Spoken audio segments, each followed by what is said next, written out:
Bismillahirrahmanirrahim. Assalamualaikum warahmatullahi wabarakatuh.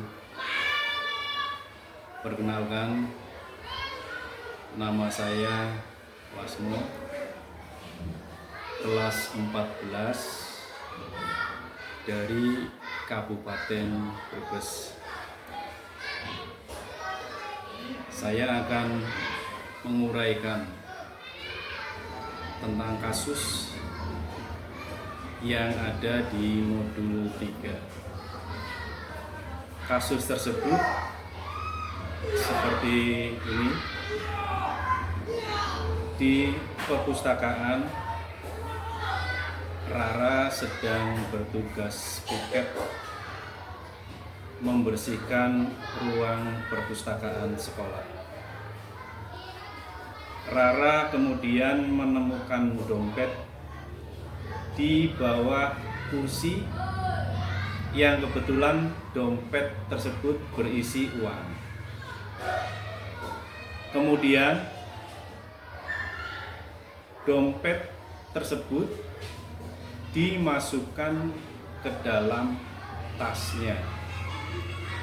Rara beranggapan dia menemukan rezeki nomplok. Apalagi menurutnya tidak ada orang yang melihat perbuatannya.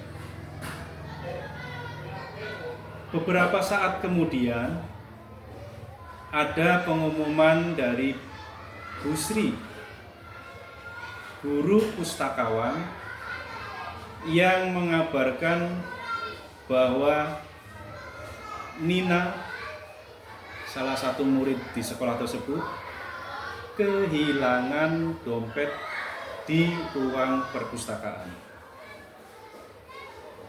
Tari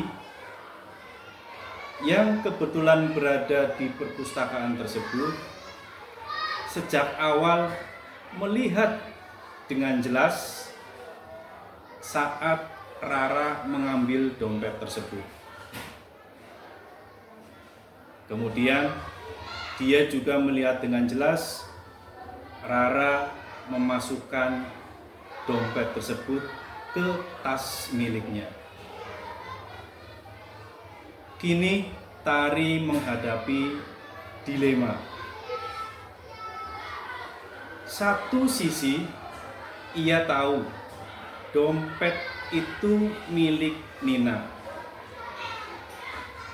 dan juga tahu bahwa dia harus menjunjung kejujuran adalah nilai yang harus ditegakkan. Di sisi lain, Rara adalah sahabat dekat yang sering menolong mengerjakan tugas dan juga berbagi bekal setiap hari. Jika Tari melaporkan hal tersebut atau menegur Rara, besar kemungkinan hubungan mereka akan rusak, akan menjauh, dan Rara bisa saja tidak akan bersikap baik lagi kepadanya. Pada kasus ini, saya mencoba melakukan analisis 9 langkah pengambilan keputusan dengan menjawab pertanyaan dari setiap langkahnya. Langkah pertama, apa saja nilai-nilai yang saling bertentangan dalam kasus tersebut? Nilai yang saling bertentangan dalam kasus tersebut, yang pertama, kejujuran dan keadilan. Ini berkaitan dengan mengembalikan dompet kepada pemiliknya. Yang kedua, loyalitas dan persahabatan. Ini berkaitan dengan menjaga hubungan baik dengan sahabat dekat Rara. Langkah kedua, siapa saja yang terlibat dalam situasi pada kasus tersebut. Kalau diamati kasus ini, yang terlibat adalah satu, Rara, orang yang menemukan dompet dan menyimpannya. Kemudian Nina, pemilik dompet yang kehilangan. Tari, saksi dan sahabat Rara yang menghadapi dilema. Busri, guru pustakawan yang mengumumkan kehilangan dompet tersebut. Yang terakhir, lingkungan sekolah. Ini berkaitan dengan nilai kejujuran yang akan menjadi teladan bagi semua siswa. Langkah ketiga, fakta-fakta apa saja yang relevan dengan situasi pada kasus tersebut. Fakta yang relevan: satu, Rara menemukan dompet berisi uang di perpustakaan dan kemudian menyimpannya di dalam tasnya. Yang kedua, Nina kehilangan dompet saat membaca di perpustakaan. Yang ketiga, Tari menyaksikan langsung kejadian saat Rara mengambil dompet tersebut.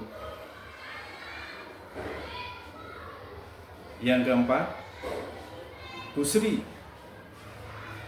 yang sudah mengambil tindakan tepat, yaitu mengumumkan kehilangan dompet.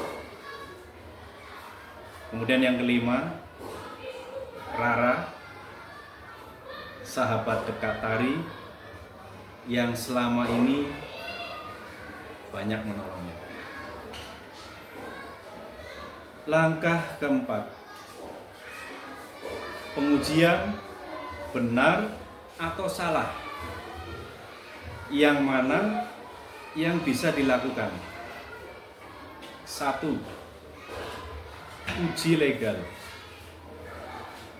Bahwa mengambil barang orang lain tanpa izin adalah tindakan yang salah dan bisa dikategorikan pencurian.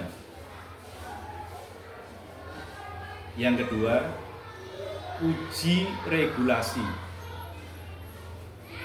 Ini bertentangan dengan aturan sekolah yang sudah menjadi ketentuan bersama bahwa kita harus menjunjung kejujuran dan tanggung jawab. Yang ketiga, uji intuisi. Hati nurani mengatakan bahwa barang milik orang lain harus dikembalikan.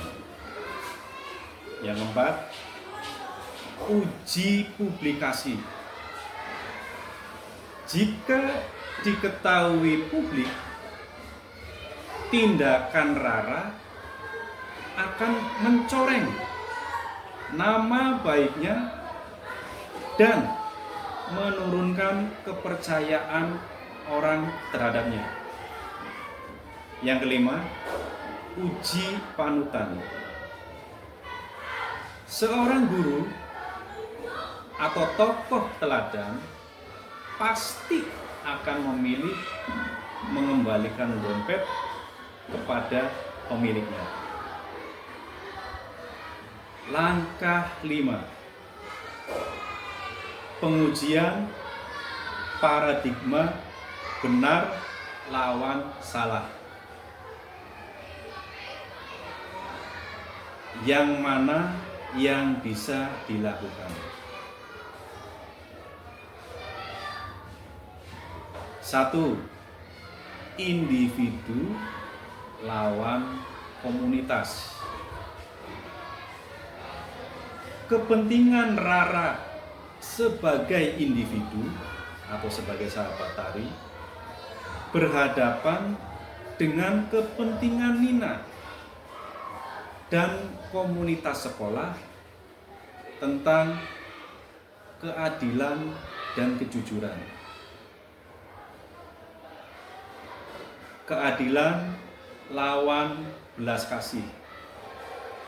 Menegakkan keadilan dengan melaporkan Rara versus menunjukkan belas kasih pada sahabat agar tidak malu dan tidak sakit hati.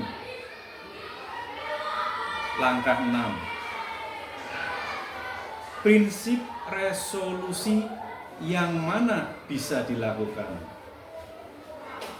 Yang pertama, prinsip berbasis peraturan. Mengikuti aturan,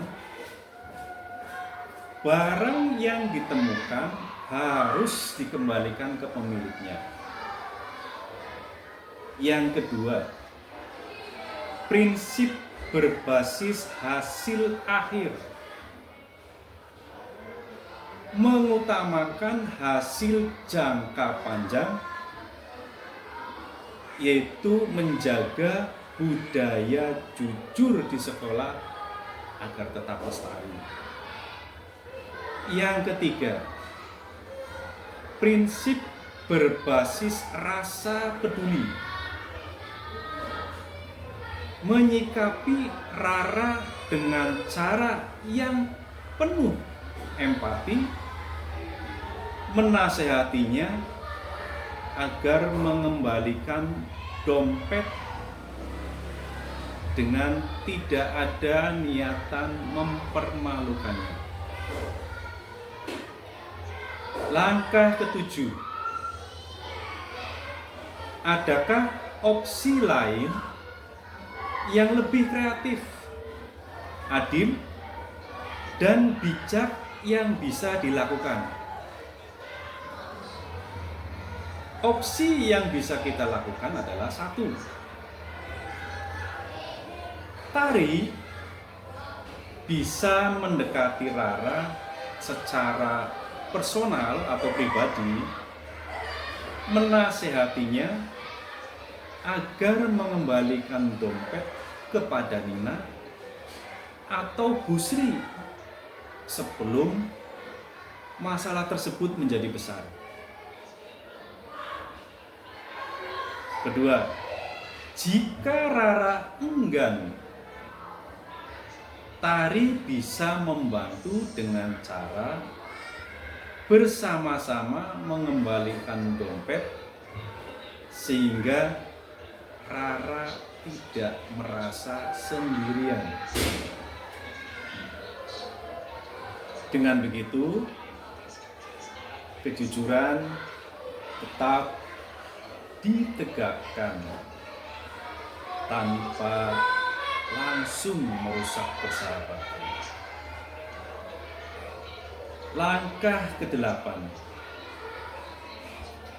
Apa keputusan akhir yang bisa diambil sesuai dengan analisis kasus 4 ini? Keputusannya, tari harus mendorong Rara untuk mengembalikan dompet kepada pemiliknya dengan cara yang baik, penuh empati. Tetapi jika Rara tetap menolak, tari perlu melaporkan kepada guru pustakawan agar keadilan tetap ditegakkan. Meski resikonya adalah merusak hubungan persahabatan. Langkah 9. Pelajaran apa yang dapat diambil dari kisah atau keputusan ini? Dan pelajaran tersebut dapat memperbaiki pengambilan keputusan di kemudian hari. Pelajaran yang pertama, kejujuran adalah nilai fundamental yang tidak bisa dikompromikan dengan apapun, meski harus mengorbankan kenyamanan pribadi atau kenyamanan dalam persahabatan. Yang kedua, persahabatan yang sejati justru harus dibangun di atas nilai yang benar. Yang ketiga, dalam mengambil keputusan apapun, penting untuk tetap berpegang pada integritas sambil mengedepankan cara penyampaian yang bijak agar tidak merugikan pihak manapun secara berlebihan. Demikian untuk penyelesaian kasus yang ada di modul 3. Terima kasih. Wassalamualaikum warahmatullahi wabarakatuh.